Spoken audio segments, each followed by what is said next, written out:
Order. Order, honorable members.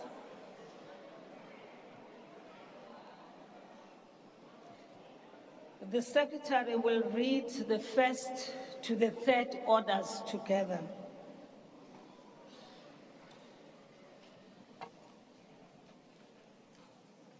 Introduction of the Appropriations Bill and tabling of the Division of Revenue Bill. The second order, introductions of the Second Adjustment Appropriation Bill 2022-2023 financial year. The third order of the day, introductions of the ESCOM Debt Relief Bill. The Honorable, the Minister of Finance.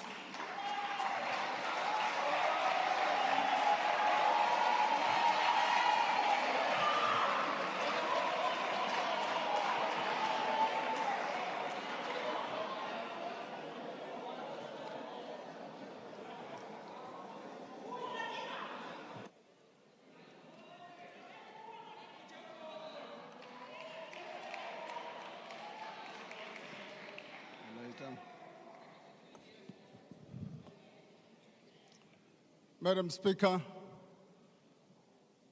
Nosiviwe Mapisa Ngakula,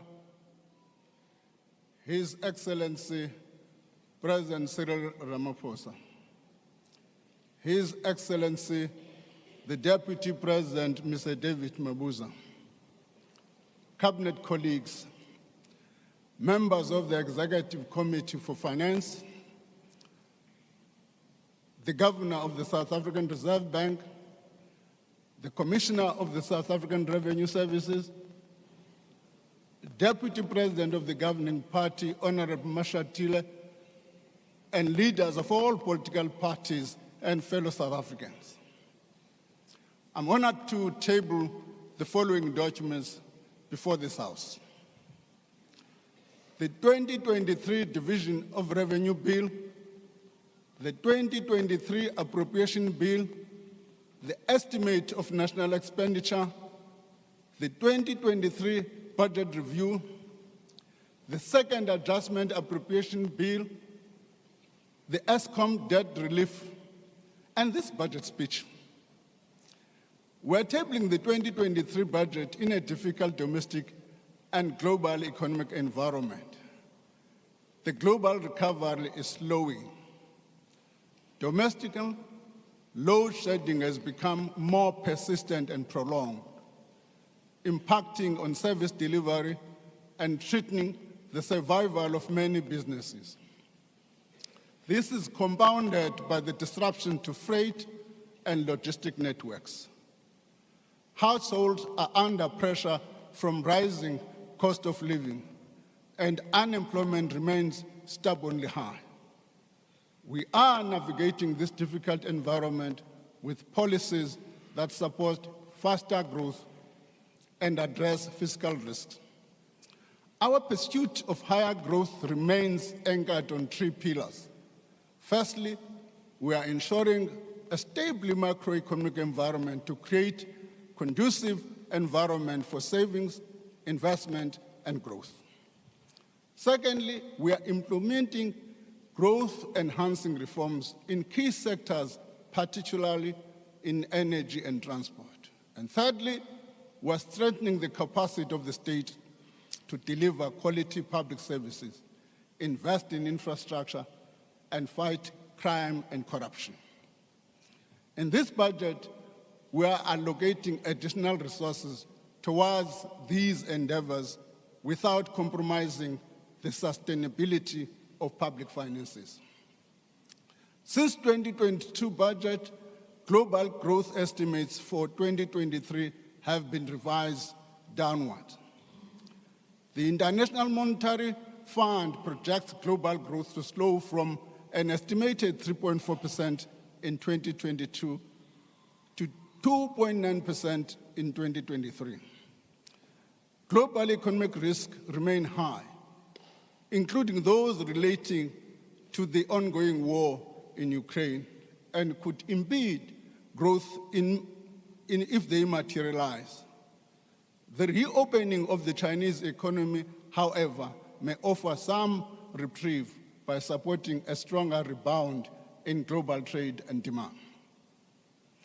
South Africa's economy grew by an estimated 2.5% in 2022. This is an upward revision from the 1.9% projection in the 2022 medium-term budget policy statement, reflecting a better than expected outcome in the third quarter of 2022. At 4.6 trillion, the size of the economy in 2022 was far bigger than the pre-pandemic levels in real terms. This is evidence of a robust economic recovery, even in the face of lingering COVID-19 scarring. However, the medium-term growth outlook has deteriorated. The real GDP growth is projected to average 1.4% from 2023 to 2025, compared with 1.6% estimated in October. Madam Speaker, in these conditions, government must maintain a prudent fiscal stance. The fiscal consolidation strategy adopted several years ago has, one, restrained growth mainly in consumption expenditure, and two, allowed us to use part of higher than expected revenues to reduce the deficit. As a result, we're bringing the fiscal deficit down without resorting to tax increases or further cuts in social wage and infrastructure. A primary fiscal surplus will be achieved in the current financial year, and this will be maintained over the medium term. This is a critical policy stance. In addition, we must consider the consolidated position, which includes debt service cost. In this regard, the consolidated fiscal deficit is projected at 4.2% of GDP for 2022-23, and this will reach 3.2% in 2025-26. These figures include the impact of the partial takeover of Eskom debt, which I will elaborate on later. Mainly due to the Eskom debt relief, government debt will stabilize at a high level of 73.6% of GDP in 2025-26. This is 3 years later than anticipated in the 2022 medium-term budget policy statement. In general, government debt is high. The gross debt stock is projected to increase from 4.73 trillion in 2022-23 to 5.84 trillion in 2025-26. And because debt is high, our debt service costs are also high. Debt service costs are projected to average 366.8 billion annually over the medium term, reaching 397.1 billion in 2025-26. These are resources that could otherwise be used to address pressing social needs or to invest in our future. There are risks to the fiscal outlook. These include a worsening of the economic outlook, a further weakening of the finances of state-owned companies, and a possible unaffordable public service wage agreement. If these risks materialize, they will require us to make difficult budget trade-offs. For these reasons, we must continue exercising fiscal restraint.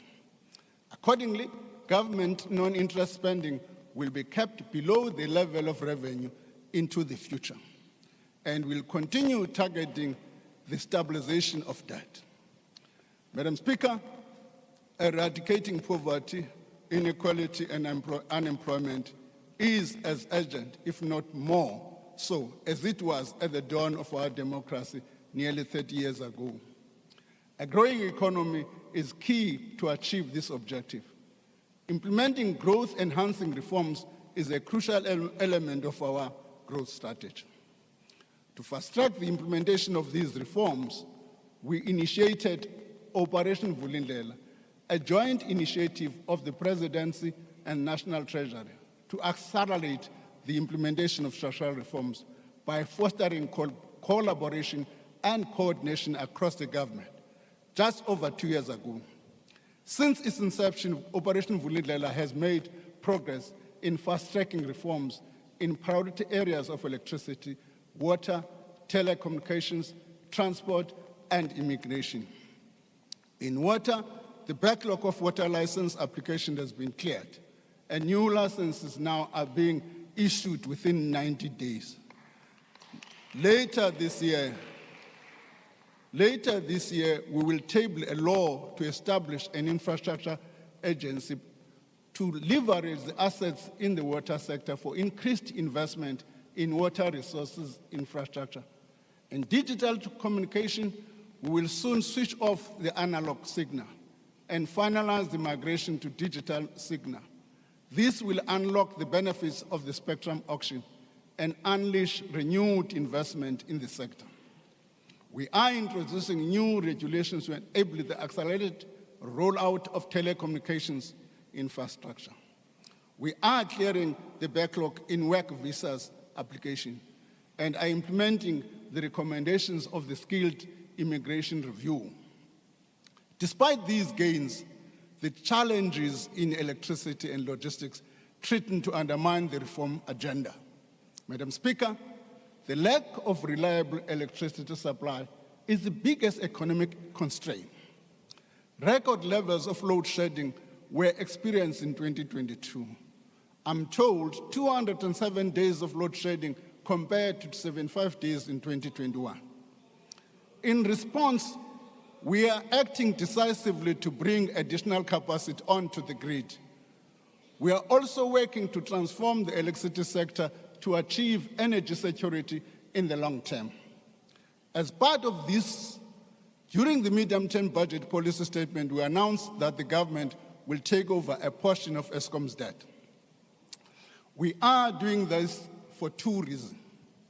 Firstly, doing so will ease pressure on the company's balance sheet, enabling it to invest in transmission and distribution infrastructure.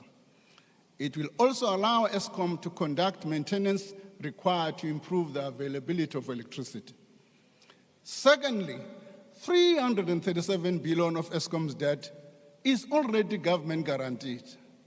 Explicitly taking on this debt will reduce fiscal risk and enhance long-term fiscal sustainability. We are proposing a total debt relief arrangement for Eskom of 254 billion rand. This consists of two components. One is 184 billion rand. This represents Eskom's full debt settlement requirements in 3 tranches over the medium term. Second is a direct takeover of up to 70 billion of Eskom's loan portion in 2025-26. Because of the structure of the debt relief, Eskom will not need further borrowing during this period. Government will finance the arrangements through the 66 billion baseline provision announced in the 2019 budget and 118 billion in additional borrowing over the next 3 years. Honourable members, the arrangement is accompanied by strict conditions to safeguard public funds. These conditions include, amongst others, requiring Eskom to prioritize capital expenditure in transmission and distribution during the debt relief period, and for the company to focus on maintenance of the existing generation fleet to improve availability of electricity. That the debt relief be used to settle debt and interest payment only, and that Eskom implement recommendations emanating from an independent assessment of its operations, which has been commissioned by the National Treasury. Details of the debt relief and the reasoning behind these conditions are set out in full in the online annexure, what is called W3. At the end of December 2022, municipalities owed Eskom 56.3 billion, and the debt is rising. Undertaking a debt relief for Eskom of this magnitude without addressing this particular risk would be counterproductive. We are working with Eskom to provide solution to this problem, wherein Eskom will provide incentivized relief to municipalities whose debt is unaffordable. However, the relief will come with conditions, and to avoid a repeat of debt built up over time, the relief will attach measures, including installation of prepaid meters to correct the underlying behavior of non-payment and underlying behavior of non-payment and operational practices in these municipalities. Eskom's long-term financial viability depends on its customers paying their dues. National Treasury will publish details for accessing the debt relief in a circular in March 2023. Implementation will start from the 1st of April. More generally, the culture of non-payment, not only by municipalities, but all organs of state and individual household customers, is concerning. Such a behavior undermines and cripples our institutions and makes it impossible for them to deliver services. To change this, the National Treasury is exploring ways to encourage all to improve their behavior and do the right thing. Madam Speaker, the energy and electricity sector here at home and globally is undergoing a rapid process of systematic change. Green technologies are becoming cheaper, and the deployment of low carbon solution is accelerating. We recognize that we have a role to play in encouraging adaptation and mitigation. I'm pleased to announce 2 tax measures to encourage businesses and individuals to invest in renewable energy and increase electricity generation. From the 1st of March 2023, businesses will be able to reduce their taxable income by 125% of the cost of investment in renewables. There will be no thresholds on the size of the projects that qualify, and the incentive will be available for 2 years to stimulate investment in the short term. As announced by the President, we will also introduce a new tax incentive for individuals to install rooftop solar panels to reduce pressure on the grid and help ease load shedding. Individuals who install rooftop solar panels from 1st of March 2023 will be able to claim a rebate of 25% of the cost of the panel, up to a maximum of 15,000. This can be used to reduce their tax liability in 2023-24 tax year. This incentive will be available for 1 year. Changes to the Bounce Back Loan Guarantee Scheme are also proposed to incentivize renewable energy, rooftop solars, and address energy-related constraints experienced by small and medium enterprises. Government will guarantee solar-related loans for small and medium enterprises on a 20% first loss basis. National Treasury will launch the Energy Bounce Back Scheme on the 1st of April.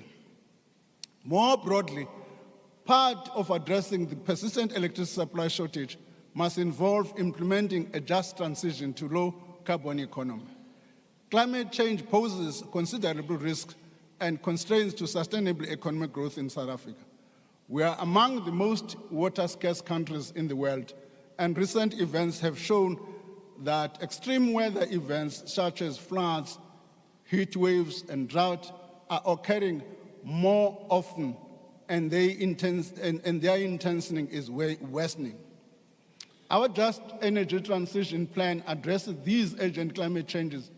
It aims to significantly lower emission of greenhouse gases and harnesses investment in new energy technologies, electric vehicles, and energy efficiency appliances. Most importantly, it ensures that communities tied to high-emitting energy industries are not left behind and are provided with the new skills and new economic and employment opportunities.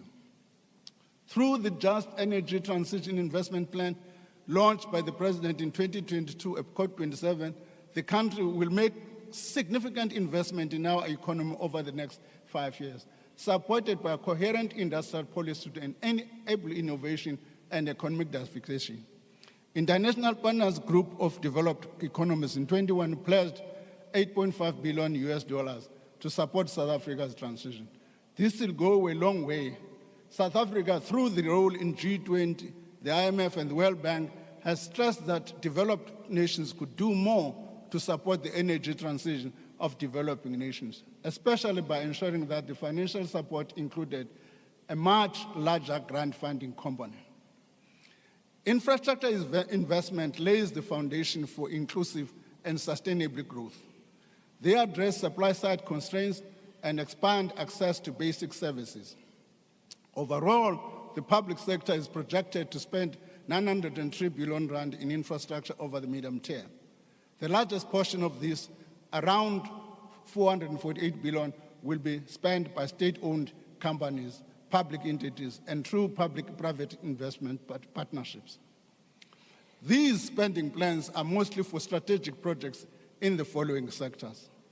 Transport and logistics will spend an estimated 351.1 billion, including for Nsaral to improve the road infrastructure network. Water and sanitation is planned to spend 132.5 billion over the next 3 years, mainly by the water boards. As we undertake infrastructure projects, we need to crack down on criminality in the construction sector. The extortion and intimidation of lawfully appointed contractors and the workers they employ cannot be tolerated. Madam Speaker, allow me to highlight a few of shovel-ready projects approved through the budget facility for infrastructure. The 488-bed Limpopo Central Hospital will finally begin in construction in March this year. Phase 2 of the Welisizwe Rural Bridges program breaks ground in April this year. It plans to install 96 bridges annually to enable rural communities in the Eastern Cape, KwaZulu-Natal, Mpumalanga, Limpopo, Free State, and Northwest to safely access schools and workplaces. 308 billion rand is allocated for the program over the medium term. The Sol Plaatje municipality will repair aspects of the Riverton water supply scheme, which is the only water source and supply system to Kimberley. The construction of the enabling bulk infrastructure such as roads, water components for Lufereng mixed-use development in Gauteng begins in June 2023. It will support development of 31,000 mixed housing units. Access roads for the Mzimvu water project are nearing completion. The construction of the Ndabelanga Dam will begin this year. Additional funding during the next financial year may be required to ramp up implementation.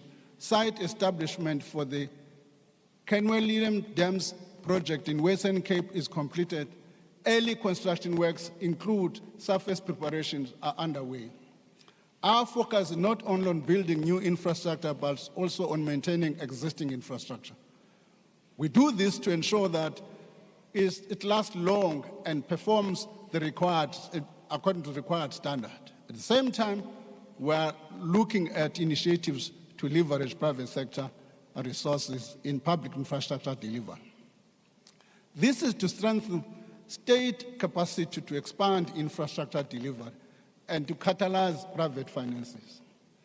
Initiatives include funding development of continuous, investable, and transparent pipeline projects and programs, fast-tracking the implementation of the public-private partnerships regulatory framework recommendations, pilot the implementation of conditional grant pledging that will enable that we announced during the medium-term budget policy statement. It is aimed to ensure the rollout of infrastructure is not constrained by availability of funds, in particular if there is capacity to deliver. This is what some of the provinces are calling the front-loading. The Division of Revenue Bill is amended accordingly to give effect to that proposal. Interventions in supporting growth are critical to the health and sustainability of the economy. They need to be complemented by a policy environment that promotes the performance of productive sectors in an integrated way. This will require difficult but necessary trade-offs to ensure that the appropriate support is properly targeted at the correct product and value chain. Let now turn to the revenue outlook and tax proposals.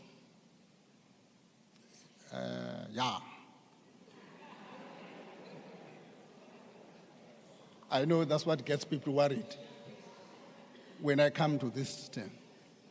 Tax revenue collections for 2022-23 are expected to total 1.69 trillion. This exceeds the 2022 budget estimate by 93.7 billion. And the 2022 medium-term budget policy estimate by 10.3 billion.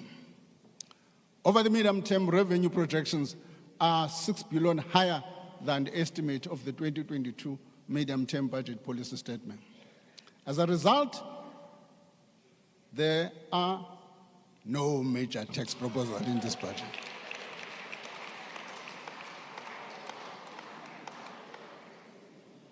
There are major tax proposals in this budget. I can see everybody's happy. The improvement in revenue is due to higher collection in corporate and personal income taxes and in custom duties. This is partially offset by the lower value-added tax estimate.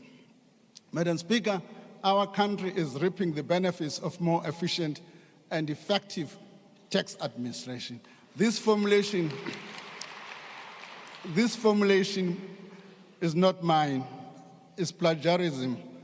It belongs to the commissioner. Always emphasize when we talk. Now we ask for tips. Nilesh Solanki from Gauteng was one of the nearly 2,000 South Africans that submitted a tip for the 2023 budget tips competition. He asked that we consider no increase in tax rates. Nilesh, you'll be happy to know that 2023-24 government will provide, instead of increasing, a tax relief of 13 billion rand. In addition to the tax measures I have announced to promote investment in renewable energy, the general fuel levy and the road accident fund levy will not be increased this year. Man, the generous, you don't clap again.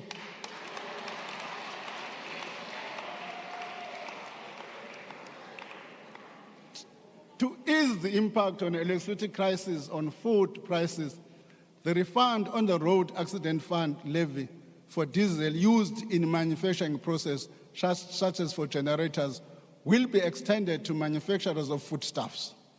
This will take place from the 1st of April 2023 for 2 years. The personal income tax bracket will be adjusted for inflation, which will increase the tax-free threshold. When I say it's adjusted for inflation, it doesn't mean I'm increasing it. It means I'm relieving people and moving higher up.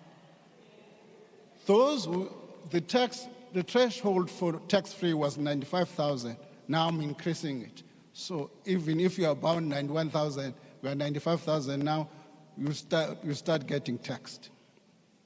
Medical tax credit will also be increased by inflation to 364 per month for the first 2 members and to 246 per month for additional members. The retirement tax table for lump sum withdrawn before retirement and for lump sum withdrawn at the retirement will be adjusted upwards by 10%. This is also a benefit. This means that tax-free amount that can be withdrawn at retirement increases to 550,000. The brackets of the transfer duty table will also be increased by 10%, allowing properties below 1.1 million to avoid any transfer duty payments. The research and development tax incentive will be extended for 10 years and will be refined to make it simpler and more effective.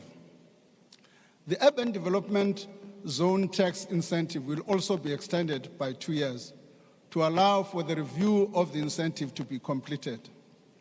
After further consultation, the government intends to publish revised draft legislation on the two-port retirement system. This will include details on the amount that could be immediately available when the system is implemented from 1st of March 2024. Any withdrawals from the accessible saving point will be taxed as income in the year of withdrawal. And after a review and consultation last year, and taking into account the impact of the Upstream Petroleum Resource Development Bill, the minimum royalty rate for oil and gas companies will be increased to 2%. The maximum rate of 5% remains unchanged. Due to difficult operating environment for the sugar industry, from the impact of flooding, social unrest, the health promotion levy will remain unchanged for the following 2 fiscal years. To enable the industry to diversify, restructure, government proposes an increase in the excise duties of alcohol and tobacco of 4.9%, in line with the expected inflation. This means that a 340 milliliter can of beer increases by 10 cents. A 750 milliliter bottle of wine goes by 18 cents. A 750 milliliter bottle of spirits, Salimala.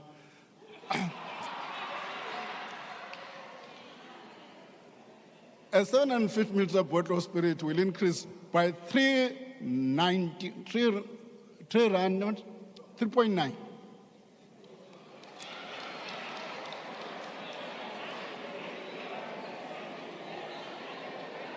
No sympathy for smokers. No sympathy for smokers. A 23-gram cigar, Bakala this side, will increase by R5.47. And on a pack of 20 cigarettes, the duty rises 98 cents. On illicit trade, over the past 3 years, SARS has taken several steps to enhance its effectiveness in combating illicit trade, particularly in tobacco. To this end, SARS has completed 2,316 seizures of cigarette and tobacco products to the value of 598.8 million. An additional 18 billion worth of schedules and assessment have been raised targeting syndicated tobacco-related crimes. Furthermore, SARS has collected more than 1.2 billion in revenue and handed over 92 cases for criminal proceeding with the NPA, of which resulted in successful conviction related to tobacco smuggling syndicates. Madam Speaker, let me come to the juicy part. Madam Speaker, the 2023 budget proposal reflects the government's priority by making targeted allocation for specific programs. Over the medium term, more than 60% of the non-interest spending goes to the social wage, while spending on buildings and other fixed structures such as roads and dams will increase from 62 billion in the current financial year to 104 billion in the medium term. We're increasing allocation to key frontline departments above existing baseline, moving towards a change in the composition of spending from consumption to investment, maintaining a large social security safety net while striving for sustainable levels of debt. This is not an austerity budget. It is a budget that makes tough trade-offs in the interest of the country's short and long-term prosperity. In 2023 budget allocation allocates additional funding totaling 227 billion rand over the medium term. There are several priorities that will be funded through this additional money. 66 billion is allocated to social development over the medium term, with 36 billion rand going to the COVID-related, SRD, at Takastat, Bati Ramaphosa.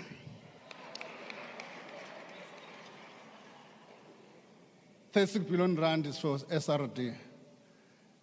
30 billion rand is used for inflation-linked increases for Ogogo.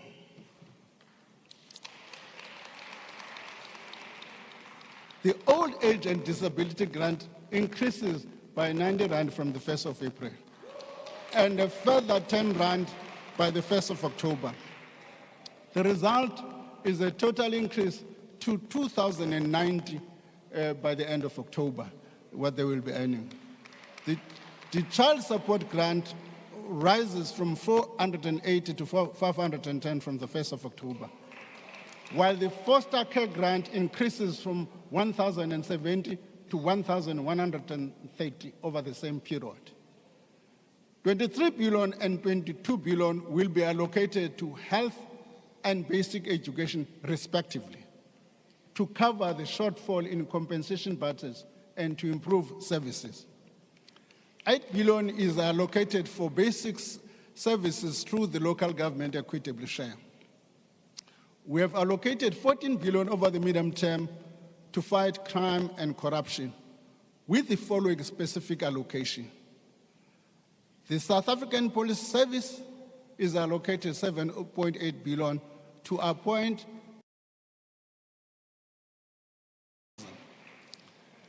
the National Prosecuting Authority receives 1.3 billion to support the implementation of the recommendation of the State Capture Commission. And the Financial Action Task Force, the Financial Intelligence Center has allocated additional 265.3 million to tackle organized and financial crime. The Special Investigation Unit is allocated 100 million to initiate civil litigations in the Special Tribunal. Flowing from the proclamation linked to the recommendation of the State Capture Commission, discussions are taking place on funding for other departments, including Parliament, that need to implement these recommendations.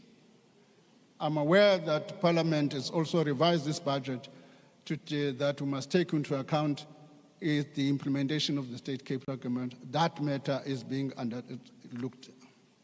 The Department of Defense is allocated an additional 3.1 billion rand to enhance security on the South African border. Finally, an injection, in the light of what I've said by the work SARS has got to do, an injection into the budget of SARS is proposed, in addition to a direct allocation for capital and ICT projects. Provisional allocations are set aside to improve revenue-raising capability of SARS.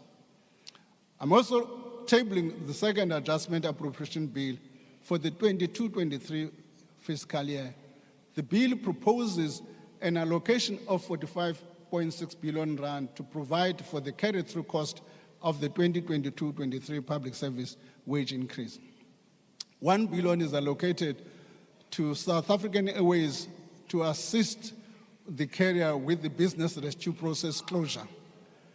The South African Post Office is allocated 2.4 billion. The allocation for the state-owned companies will be accompanied by strict conditions to ensure sustainability, accountability, and transparency. If these conditions are not met, the unfortunate thing is that funds will not flow.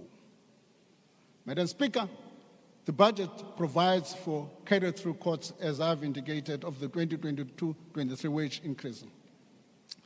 In addition, the budget includes pay progression, a housing allowance, and other benefits for civil servants. The budget also provides additional funding for safety and security, education and health, In health, the funds are to hire new staff, address the shortfall in the compensation budget, and retain additional health workers appointed during the pandemic, as well as to clear the backlog in health services. As for the wage negotiations that just commenced, the budget does not preempt the outcomes. It is an agreement between ourselves and unions in the summit in March last year that they say if we put up a number before the negotiations, we're preempting the negotiation process. Our ideal view was that we should have concluded last year's negotiations by June so that July last year we've commenced with 2023. Unfortunately, things did not work that way. So, nevertheless, these future wage negotiations must strike a balance between fair pay, fiscal sustainability, and the need for additional staff in the frontline services. An unbudgeted wage settlement will require very significant trade-offs in government spending because the wage bill consumes a significant portion of the budget. It will mean that funds must be clawed back in other ways. Mainly, this will mean restricting the ability of department entities to fill non-critical posts. It will also mean achieving cost savings from major rationalization of state entities and programs. As indicated by the President in the SONA, the National Treasurer and the President, National Treasurer has already identified where large savings can be achieved. In this regard, during the upcoming financial year, the National Treasury will work with the Presidency on concrete proposals to achieve savings by rationalization or closing public entities. Recommendations will be made to the President and Cabinet and should form part of the next budget. In relation to the recent floods and the national disaster declared in various provinces, let me just pause. Let me do that off-ramping because it's quite important here to explain because there's a failure to understand and therefore a failure to respond. There are two components to a disaster. The first one is what is called an emergency relief. What are the emergency relief? Some people who need some food here, we need shelter here, we need medical attention there. That thing needs immediate response. Last year, we had 1 billion rand in 4 grants.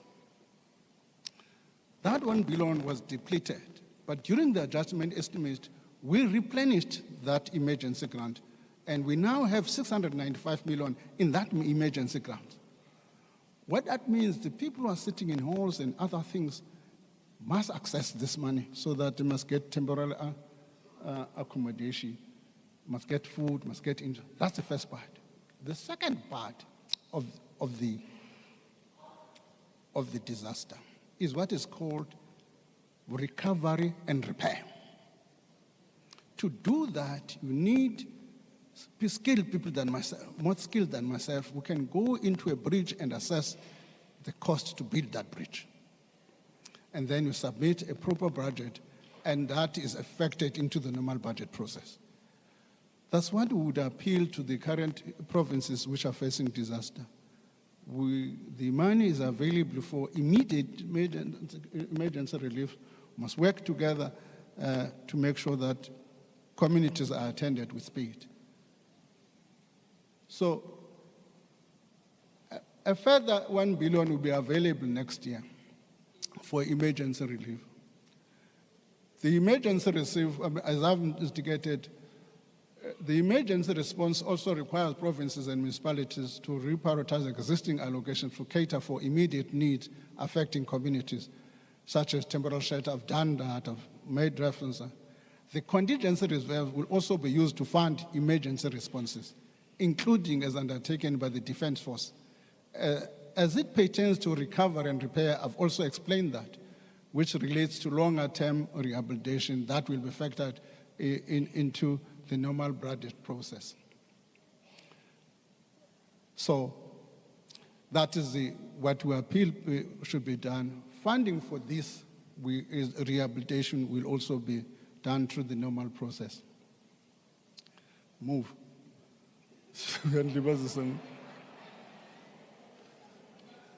South Africa has been a voluntary member of the Financial Action Task Force since 2003, which sets global standards to combat money laundering and the financing of terrorism. Across national budgets, across national borders, in 2021, FATF published its mutual evaluation report highlighting vulnerabilities in the country's anti-money laundering system. We have since made substantial progress to address these weaknesses. 2 laws have been enacted to address the technical deficiencies in the legislative framework, namely the General Laws Amendment Act of 2022, the Protection of Constitutional Democracy Against Terrorism and Related Activism Amendment Act. I must at this stage pause and thank the honorable members for the speed with which these pieces of legislation were processed. We thank all honorable members for the effort they've taken into that. Were it not for that speed, we probably would be still struggling now in arguing our case in FATF. The laws address 15 of the 20 legislative deficiencies identified by FATF. The remaining 5 deficiencies will be addressed through regulation and practices that do not require legislation. We recognize the need to be more effective in implementing our laws, particularly in fighting organized and sophisticated crimes. Addressing the FATF issues is part of the broader fight against corruption, crime, state capture, and the deliberate weakening of the institutions of law and order in our country. The FATF plenary will make its decision later this week on whether or not to put South Africa under increased monitoring, otherwise known as grey listing. We should be prepared for that possibility. The 2023 budget increases allocation for all spheres of government to assist with urgent spending pressures.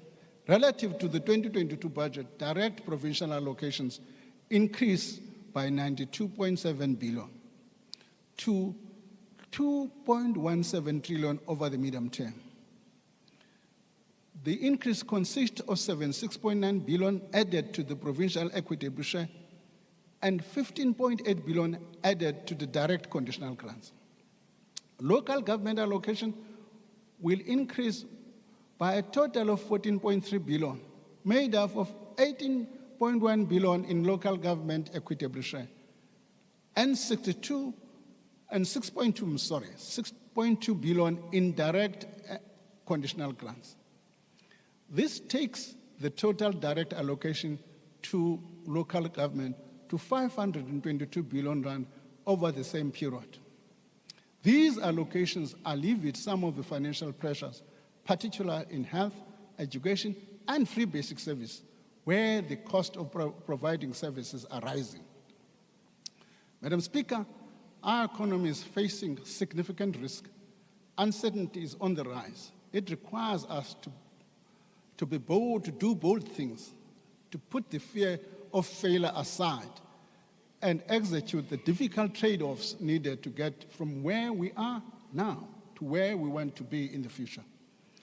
The measures in this budget reflect these realities and the need to act boldly. Madam Speaker, I'm grateful to the President and Deputy President for their support and the leadership. Thank you for the Deputy Minister of Finance and the National Treasury team led by the Acting Director General. My sincere thanks to the Commissioner of South African Revenue Services and the Governor of the South African Reserve Bank. Let me also thank my colleagues in the Ministers' Committee on Budget and the members of the Budget Council from the provinces who shared the load of tough decisions that have to be made. Similarly to the Parliamentary Committee of Finance and Appropriation, and I express my sincere appreciation. My gratitude also goes to Neil Bell from the Parliamentary Bills Office. He retires in May this year after 41 years of going the extra mile to support the passing and the tabling of the budget and other legislation in Parliament.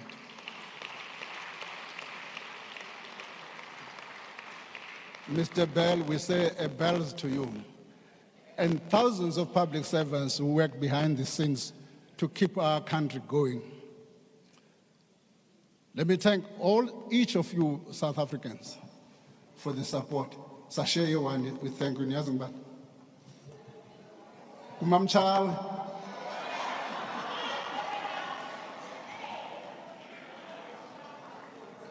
For the continued support under the difficult circumstances of managing the finances of this province.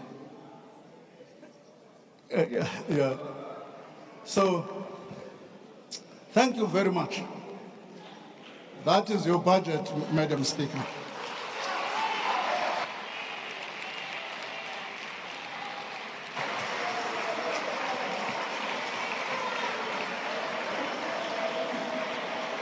Order, honorable members.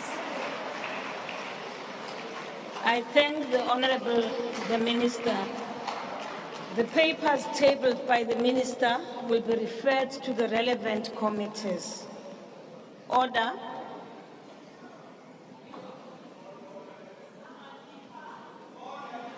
Order, Minister and Chief Whip and the President. Order.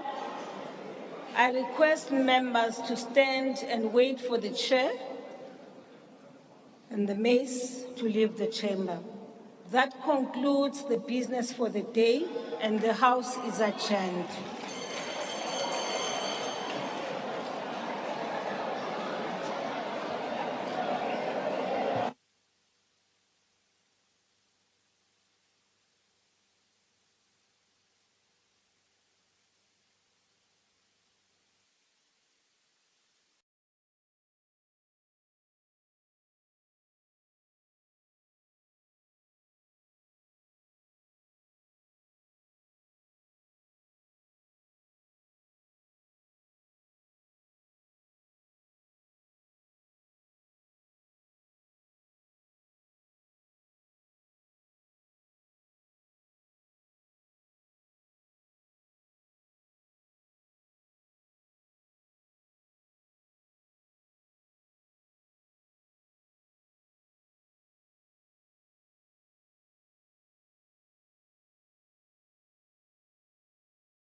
Finance, Mr. Ino Godongwana, just finished his speech, delivering his speech, his budget speech, where he was outlining interventions or allocations in relation to the priorities that have been set out by the four critical priorities that have been set by the President in his State of the Nation address. We would remember that immediately after the State of the Nation address, there was a process to debate, the State of the Nation address debate that took place after the State of the Nation address. And of course, today, the Minister of Finance, of course, delivered his budget speech.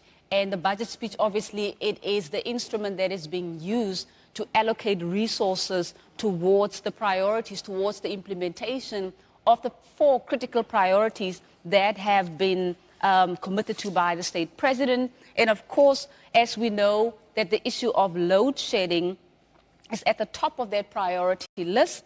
The issue of reducing unemployment is the second on that list. Poverty and the rising cost of living is number 3 on that priority list.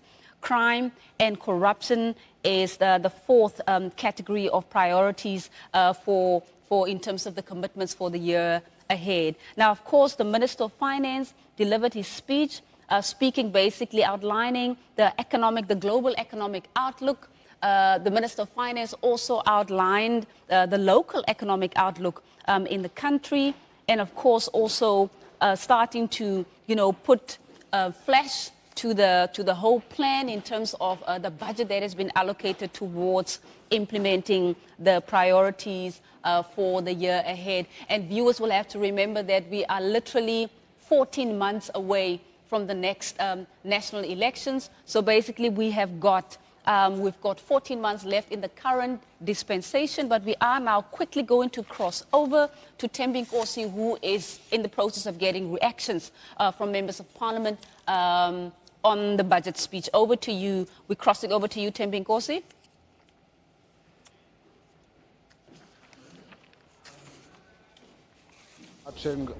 You're still watching Parliament TV on DSTV channel 408. The minister has delivered the budget speech for the year ahead. We will now be getting reaction from some of the members of Parliament. And with me currently is Mr. Brett Heron, a member of GOAT. Mr. Heron, thank you very much for taking this interview with Parliament TV. Can we get your reaction from the minister's budget speech, please? Well, I think there are some aspects that we must welcome. The increased revenue, the increased tax collection, the unexpected growth rate for 2022. But unfortunately, those windfalls and that extra funding that became available to the government has not been used or allocated to assist the people most in need. And so it really feels like it's a budget for the rich. The tax incentive for solar panels is something that only wealthy people are going to be able to afford. The failure to increase the social relief of distress grant from 350 Rand per month to at least the food poverty line, which is around 600 Rand per month, is a massive failure. And we haven't had an increase in that grant since it was introduced in 3 years. The continuous idea that that grant is a temporary grant until 2024 is incorrect. Once you've given people a small bit of income, there's no way that we can take it away, so it should be converted to a basic income grant. So we're really not happy about that.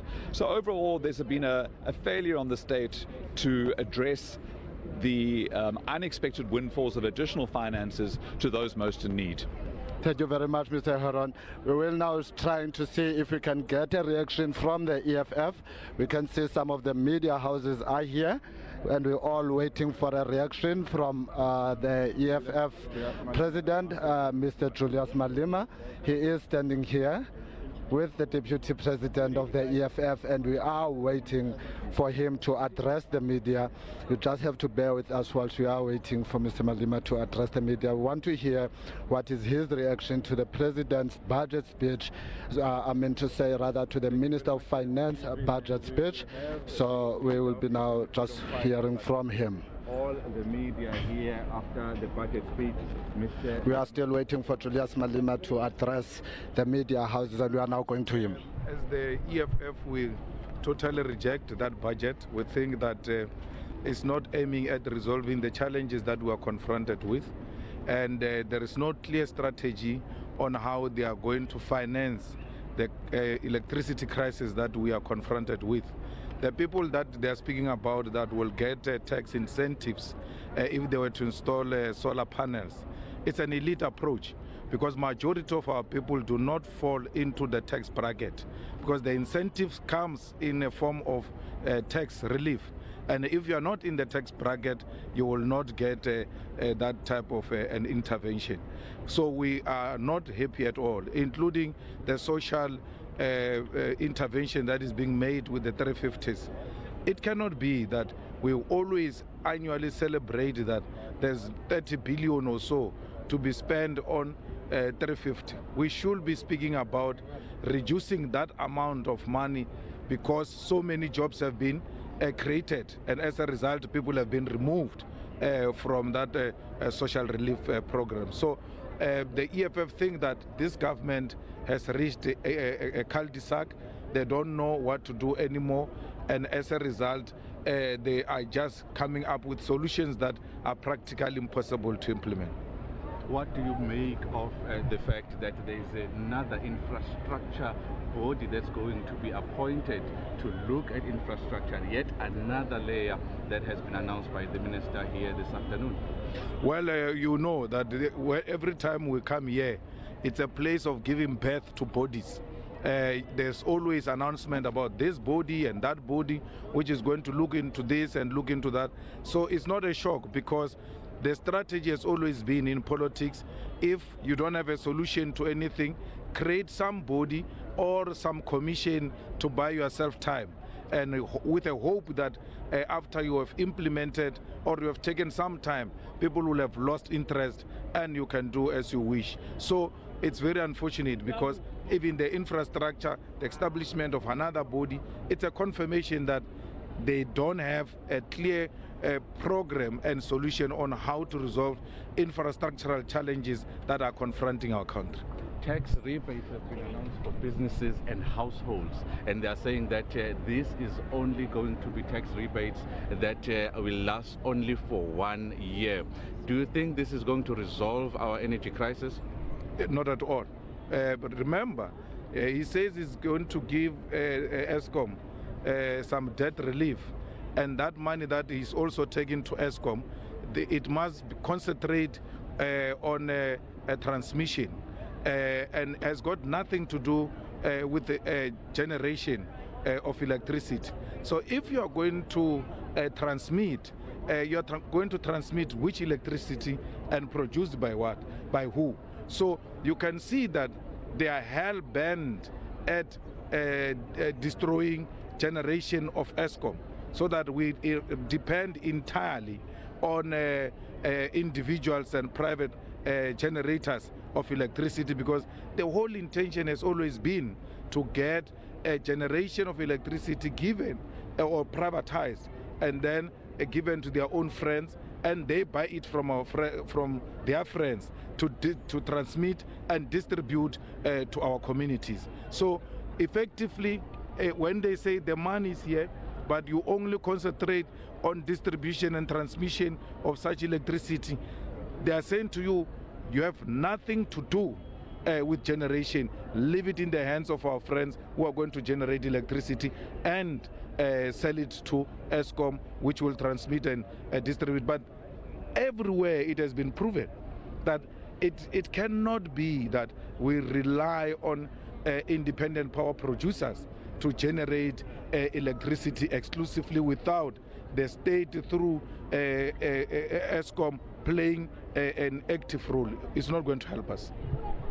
Well, viewers, that was Mr. Julius Malema of the Economic Freedom Fighters giving his reaction to the State of the Nation address, rather to the Minister of Finance budget speech. We'll now see if we can get a reaction from Mr. Ngabayom Zingwakwa, a member of the United Democratic Movement. Mr. Ngwakwa, thank you very much. You've listened to the Minister delivering the speech. Your reaction, please.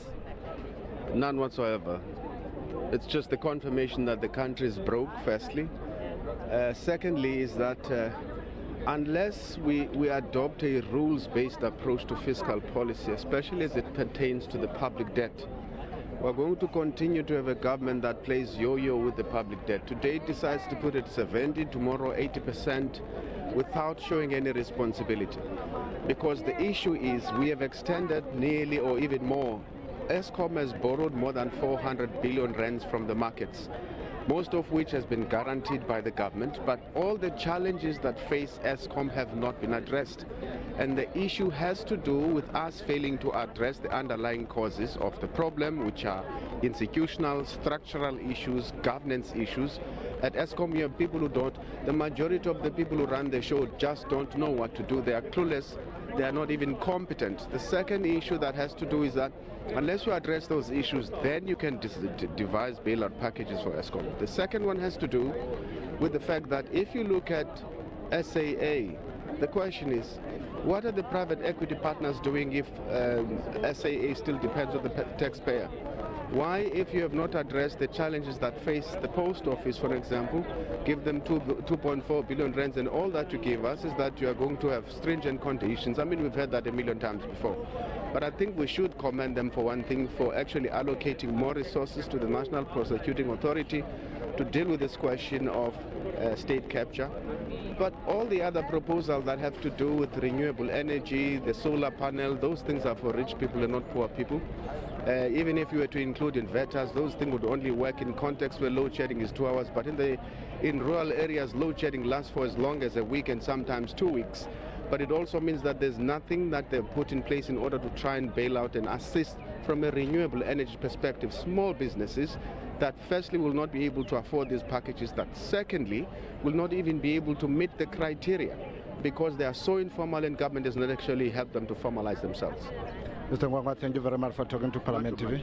That was Mr. Nkwankwa of the United Democratic Movement. I am now going to be talking to Mr. Maswanganye, a member of the African National Congress. Mr. Maswanganye, good afternoon. The Minister of Finance has spoken. He has tabled the budget for the year ahead. Can we get your reaction, please? Thanks very much. We are quite pleased with the budget that the Minister has tabled. Of course, there are very serious challenges in regard to load shedding, which is affecting households, businesses. It's a matter of serious concern.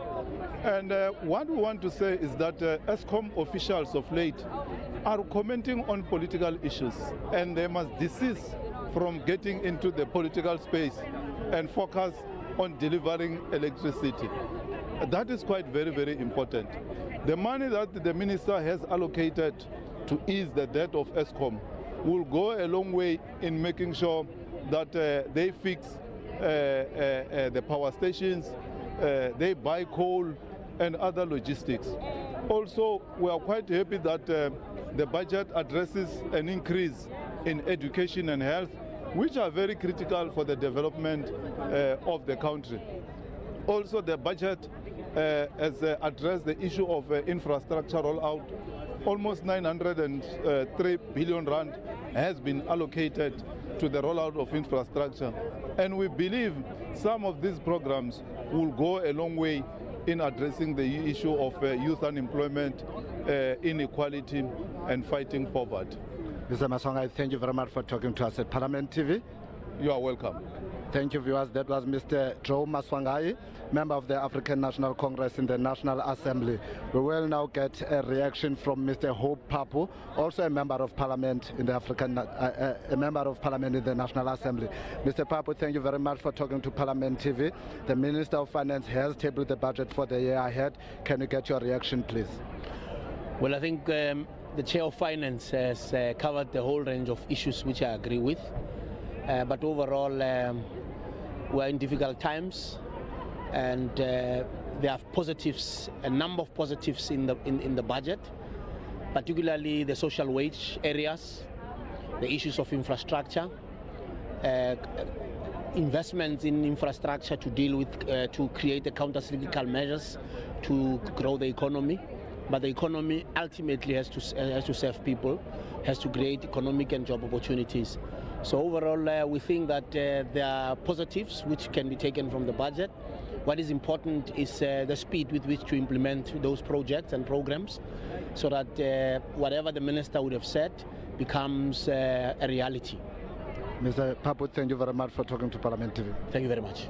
Well, that was a reaction from Mr. Hope Papu, member of the National Assembly, member of Parliament with the African National Congress. We are walking around, we are outside the city, Cape Town City Hall, where the Minister of Finance has just delivered his budget speech, and we are now getting reaction from various political parties represented in the National Assembly.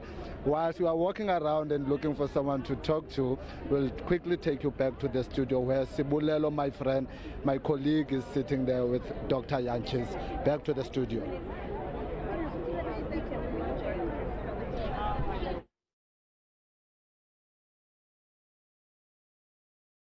That was, of course, Thembi Nkosi getting some reactions from members, just in terms of their perspectives on the budget speech as delivered by the Minister of Finance just a few minutes ago. And of course, you know, the Good Party was one of the first respondents there. The reactions basically talking to us about the social, the SRD grant.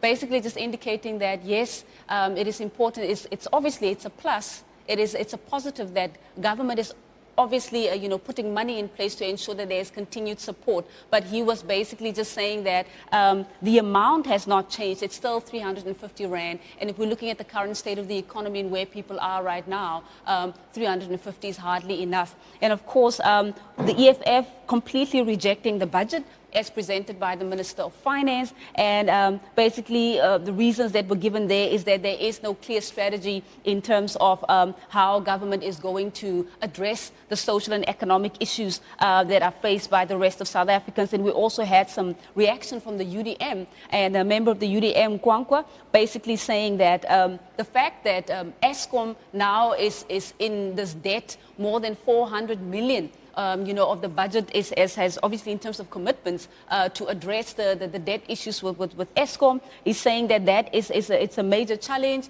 and he's saying that there has to be another way to approach this issue, and that of course has to do with dealing with the internal dynamics, the institutional issues, to ensure that you stabilize Eskom. And then of course we've had some reactions as well from Honorable Maswanganyi, and we've also had another reaction from Honorable Papa, but we do have Thembi Nkosi with more reactions. We're crossing over to you, Thembi Nkosi.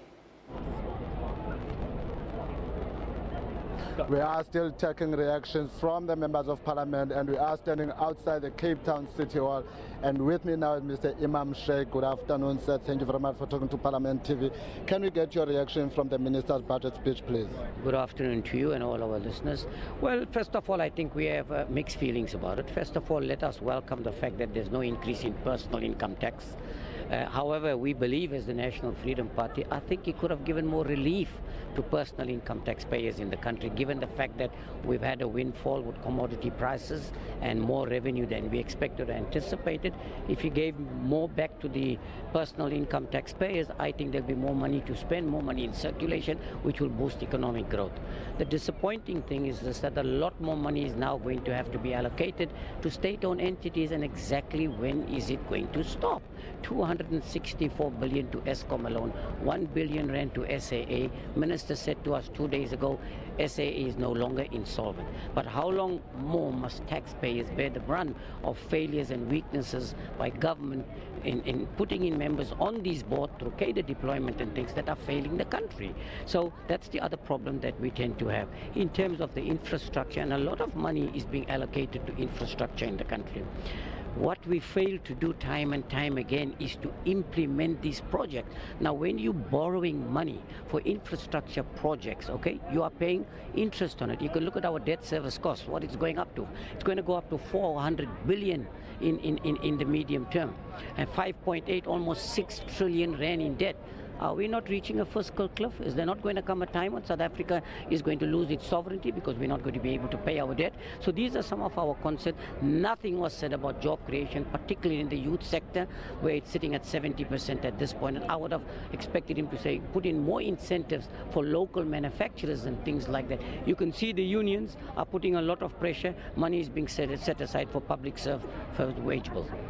Mr. Imam, thank you very much. That was Mr. Sheikh Imam of the National Freedom Party. We'll now try and see if we can speak to Mr. Swart of the African Christian Democratic Party. Mr. Swart, good afternoon. Your reaction to the President's budget speech, please. Thank you very much. Firstly, from the ACDP side, we want to express concerns about the escalating public debt levels. We see with the additional taking over of partial Eskom debt of 254 billion, that does escalate our public debt levels to, over the medium term, to 5.4 trillion rand. And then, of course, debt service costs are going to increase to an average of 366 billion rand per year. Now that crowds out much needed expenditure on health, on education and on policing. So we've got to address the public debt levels. But what is the good news is there's an extra 100 billion rand tax collected. Some of that is going towards social distress. The distress grant, that's much needed and that's much welcome, and some of it is also going to debt reduction, much needed, because our fiscal consolidation path must be accorded and must be followed. The good news, of course, is there's no increase in personal taxes, corporate taxes, no increase in VAT, no increase in the fuel levy, the RAF levy, so that is a bit of help. And of course there is tax relief in the form of bracket creep. And for solar panels, solar rooftop panels, there is an incentive to incentivize people to have renewable energy at home. So there's some good aspects, but there's a lot of unknowns. So the whole aspect of the public sector wage deal is an unknown factor. We're not sure how that will impact on the finances going forward, and the sooner that those negotiations are completed, the better. And then, of course, other state-owned enterprises. Eskom's challenges: was there additional funding given for diesel? Are they going to loan more money? That's what is needed to reduce load shedding so that we can have increased economic growth, to collect taxes and to have jobs. So it's a tough budget, I think, under very difficult conditions, but from the ACDP side we'll be watching very closely and exercising our oversight function. Mr. Swart, thank you very much for talking to Parliament TV. That was Mr. Swart of the African Christian Democratic Party. We are standing outside the Cape Town City Hall. It is scorching hot out here, but that will not stop us from doing our job. So for now, we'll go back to Sbulelo in the studio and we'll come back with more reactions. Thembi Nkosi is, of course, getting more reactions from members of the 14 political parties that are represented in Parliament. They, of course, are giving their perspectives on how the budget has been allocated. And, of course, we must be reminded that this budget, it is driven by the 4 priorities that the President has committed to in his 2023 State of the Nation address. But, of course, to give us more on his perspectives, on the Parliamentary Budget Office perspectives and perhaps the way forward in relation to making sure that the last 14 months of the current dispensation become even more impactful, of course, within the current climate, global economic climate, and the national economic climate as well. I am now joined by the Director of the Parliamentary Budget Office, Dr. Dumisani Jantjies, to give us his reaction in terms of what are the key takeaways from the 2023 budget. Dr. Jantjies, welcome to studio again, and thank you very much for making the time. Thank you so much for inviting me once more. Thank you so much. Talk to us just at a glance, what are the key issues, your key takeaways from the budget that we can see as positives? Because obviously, this platform really is about making sure that we unpack issues to ensure that, South Africans, the quality of life of ordinary South Africans are changing. Your takeaways? We will still have to do detailed analysis, budget office, where we advise Parliament next week on Tuesday. So we'll do more substantive analysis. But I think just an abstract, really. Look at that in more 3 ways: in immediately, medium term, and long term interventions by the budget. So of course, so deeper analysis. You're still going to go back into the speech to go and see what is there, and then put your plans in place. But we're quickly crossing over to Thembi Nkosi, who's still getting more reaction from us. We will, of course, continue our conversation with Dr. Jantjies shortly. Over to you, Thembi Nkosi. Thank you so much. No, thanks. Well, I'm still standing outside the Cape Town City Hall getting reactions from the Minister's budget speech. And with me is Mr. William Adisha, member of the Congress of the People. Good afternoon. Thanks for talking to Parliament TV. Can we get your reaction from the Minister's speech, please? I must indicate that for the 14 years that one has been here, this is the most useless. And it's extremely, extremely unfortunate. For example, when it comes to the issue of poverty, food, if you talk about food, you talk about more than 60% when you talk about inflation. But then he says that he will give the old people 90 rand. What is that going to do to help the ordinary people? We had thought that he would speak about the issue of joblessness, etc. But we have had basically nothing. As you know, there are more than 700,000 young people who are qualified, with doctoral degrees and so on. He has not said anything about them at all. We know that 70% of the young people do not work. They have said nothing about them at all. We spoke last week after the President had spoken about the issue of electricity, and that government knows exactly what the causes are. Now, they have said nothing about that at all, how that is going to be dealt with.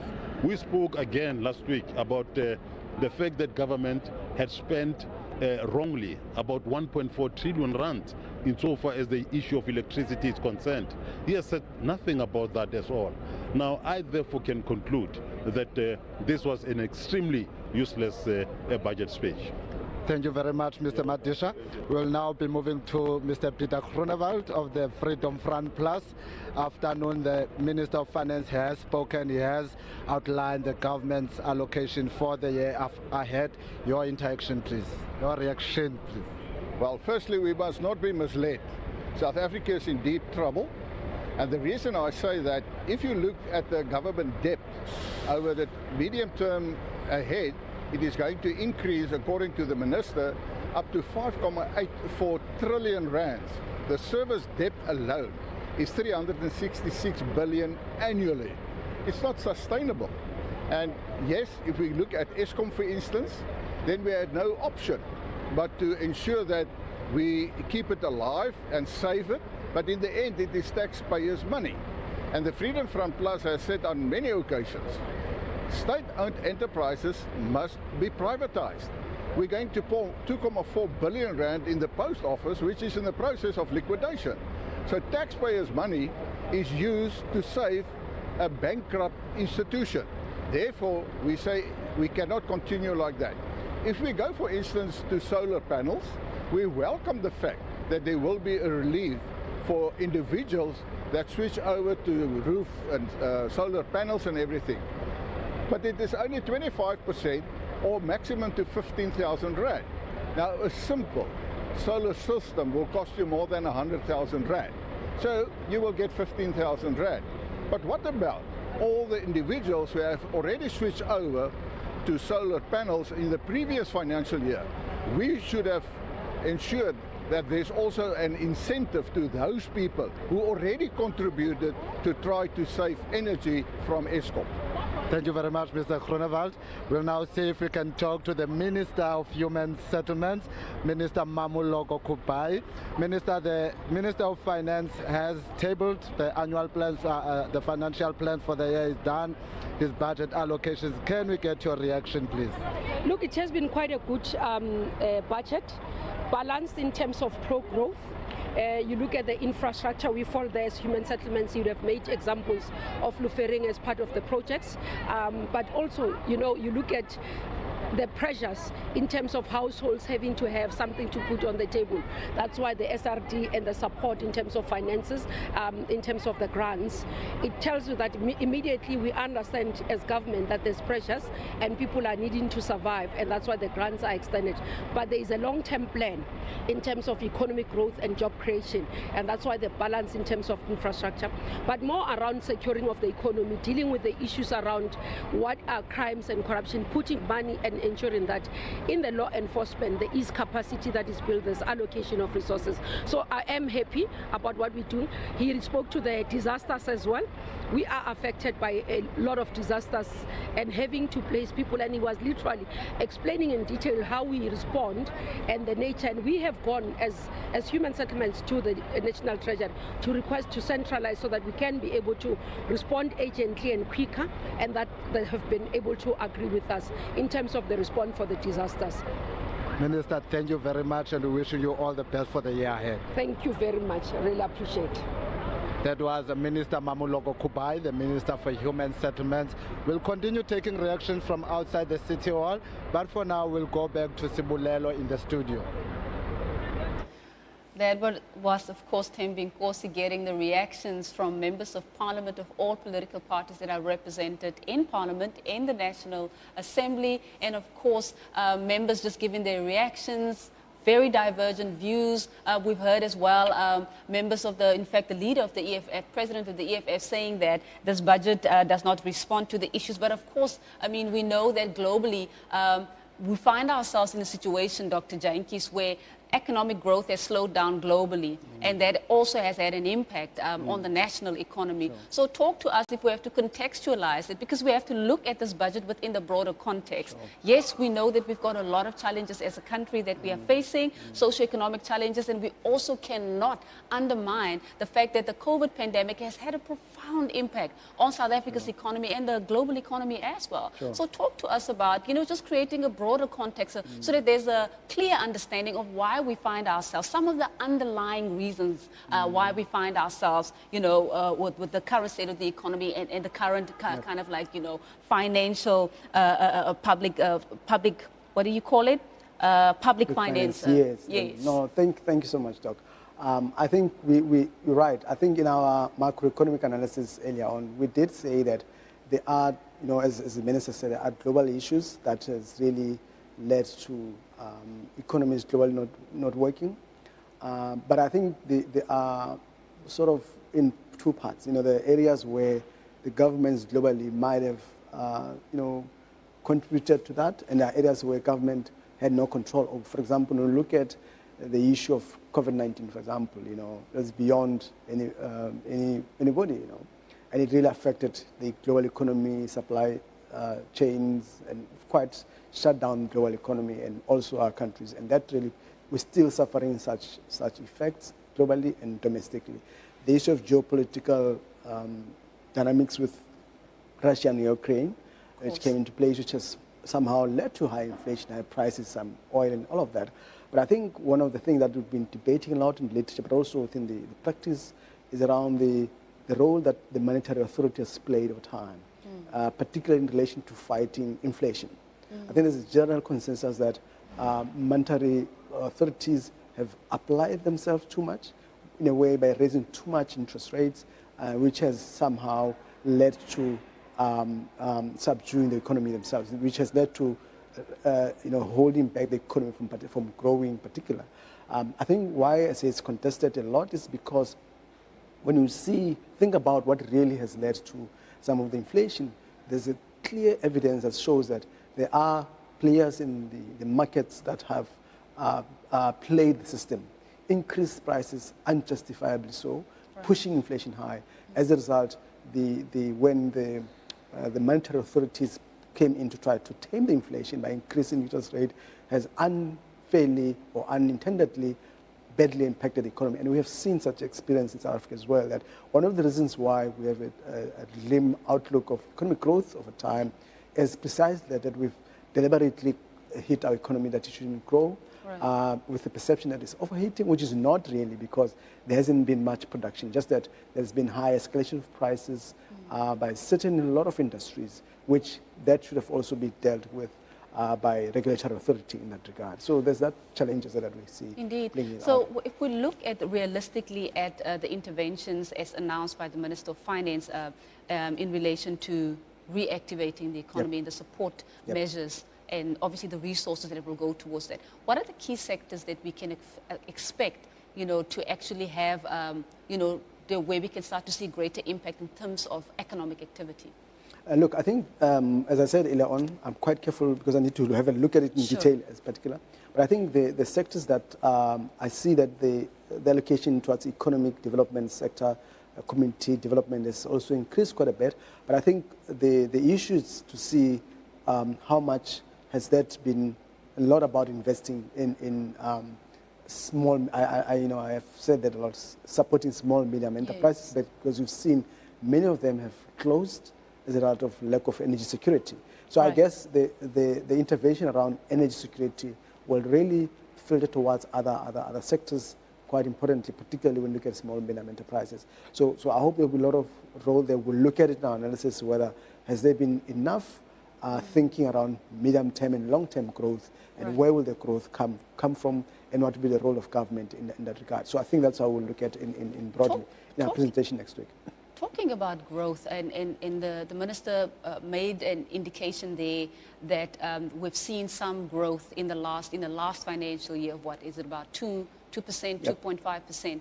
And there's always a view from other analysts and economists that it matters where the growth takes place. So talk to us about where that growth has taken place and what is the outlook for the year ahead in terms of economic growth for South Africa. I mean, the issue really, because growth that we've had recently was also coming from a low base. Because you remember that we had a very low growth due to COVID-19. And you find there were some sectors, particularly services, that performed quite well.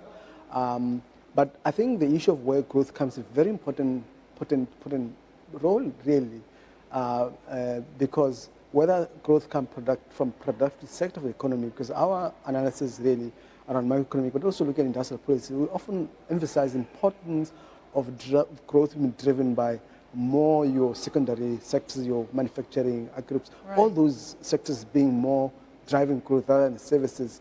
In a way, you know, because this secondary sector has more linkages to other primary and services in particular. So I think our concern has always been the growth hasn't been coming a lot from that sector. Hence, we advocate in our analysis a lot of structural transformation in the economy, that the focus should be a lot on the secondary sector, which is where manufacturing, where your more productive sectors are sitting. And I think our concern has always been that, particularly over a long time, that growth has to come from the primary sector with actually huge linkages to other two sectors of the economy in particular. But our case, we had a lot of growth come from services in particular, which is good temporary, but I think we need to move a lot towards more value-add growth in our economy. Absolutely. The minister also then talks to us about, he makes reference to the debt servicing. And there's a huge amount of money that goes towards servicing South Africa's debt. Yep. Talk to us about the impact of servicing debt versus all of our other social economic priorities. Sure. And if we are, and how, what systems are being put in place together with yourself, Yep. with the, you know, obviously through your leadership of the budget, the Parliamentary Budget Office, and of course your work done with the Finance and Fiscal Commission. What interventions or recommendations are you putting in place to assist government and of course Parliament through its oversight mandate to ensure that we have a balanced approach when it comes to not only obviously the debt that's there already, you know, you can't run away from that, but then in going forward, what is the strategy in terms of funding government's, the implementation of government's priorities? It is a big amount being spent on financing of debt. And I think, you know, in our thinking analysis also always raise concerns around that. But also, you often raise a point to say, at the same time, in South Africa, we are not always a price taker in the price, in the debt financing cost, because majority of our debt are rent denominated, you know, and if we have control over monetary authority, we need to understand that obviously the monetary policy objectives around price stability, and hence we use interest rate to try to reduce, to deal with the value of the currency. But I think that also has to be clear indication that that also impacts on the debt itself, because it means the debt will increase quite a lot, and hence most of the time we say, look, let's look at it holistically, be more supportive of the fiscal policy. It's a very complicated narrative, but I think as much as we are able to grow the economy in our hands, because there will always be debt growing over time, but as long as we're able to grow the economy, that will, in a way, over time, enable government to deal with the debt. But the issue is not growing the economy, the debt is growing, and the budget balance is also growing. It creates more headache for Parliament. I can imagine for oversight purposes in terms of how we come up with mechanisms. So our view is that we push more growth, but also making sure that there's a broader understanding of how the monetary policy impact on our debt service cost becomes a very important aspect as well. Indeed. Dr. Jantjies, that is where we have to leave it for now. Thank you very much for sharing your insights, but of course we are counting on you to do your analysis together with your team, so that obviously our audience and of course South Africa broadly can benefit from your insights in terms of how you will then support Parliament to ensure that it conducts more outcome-based oversight in relation to ensuring the implementation of the priorities of the year ahead. Thank you so much. Thank you very much. That was, of course, Dr. Jantjies, the Director of the Parliamentary Budget Office, just sharing insights, just preliminary insights with regards to the Minister's budget speech that was delivered a few minutes ago. That is where we have to leave it for now. We will come back to you again early next week, where we will do further analysis and unpack each and every aspect of this budget and see how it is going to be positioned to ensure that it impacts positively the lives of ordinary South Africans. With that said, I'd like to just leave you there and thank all of the crew and each and every individual that has a hand in making sure that this broadcast is a success. Have a wonderful afternoon.